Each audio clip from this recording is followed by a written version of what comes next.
the one last thing, I'm sorry, because I just want one quick thing. I got asked this several times yesterday after the show about from reporters, and whatever, on vetting, because so many times people will say, how does this not happen in a vetting? A vetting is social media posts, your employment, your tax returns, things like that.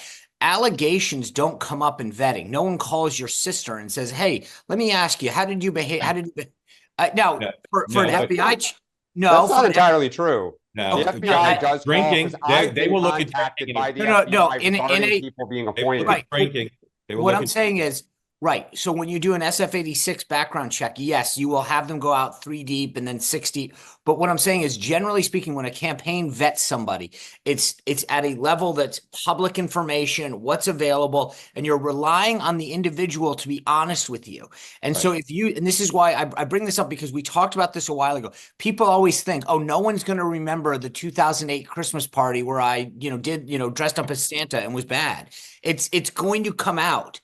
And so, but I get also, how does this not come up in the vet? And the vet doesn't show that you were, some kind of inappropriate comments or behavior. Well, So but this, go ahead. but this is where the fact that the Trump campaign has made the decision to use private vetting and internal vetting versus FBI vetting and then kind of making the nomination public. I mean, because when you are formally through the system, the FBI does call friends. They do ask you about your experience, their judgment. Did you see them drinking? Did you see them having affairs? Things that they could be blackmailed about. Like, I have had multiple friends go into government where I have gotten those calls.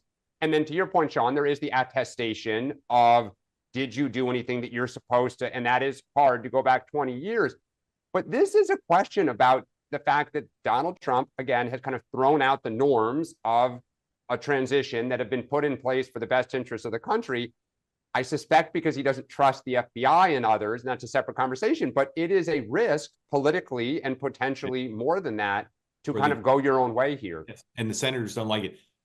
It's not the norm to do interviews as he did yesterday during this phase of the process, because you're supposed to be deferential to advise and consent and the senators. He felt he had to do a public interview. His lawyer has been out talking to the press a lot, and his lawyer told Politico yesterday that it wasn't necessary to disclose the confidential the agreement he made with the woman accused him of sexual assault because no charges came of it. That's not the kind of thing you'd expect to disclose to the transition. So Donald Trump's been on the scene. Donald Trump's been on the scene for almost 10 years. There should never be a sentence that says Donald Trump and norms.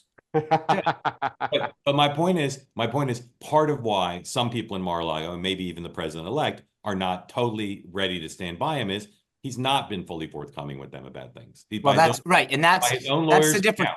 I mean, I went through this in 2016 when we would get the candidates on the phone and I would say, let me just run through a series of questions with you because this is what's going to happen. And they would, and some of them were more forthcoming. And it's kind of funny what some people think. Because I mean, I had a couple very interesting conversations with people when they were disclosing things to me that I was like, okay, that's okay. You're good on that. But some people just aren't forthright. And again, that's a key point that you're making, is that if they feel betrayed when they were asked, which is, we asked you this point blank and you didn't say anything, and this isn't like you forgot to take the trash out on Wednesday. But again, I'll just say it again. Remarkable. The guy's lawyer tells Politico, I didn't think that was something we needed to disclose to the transition. That's nuts.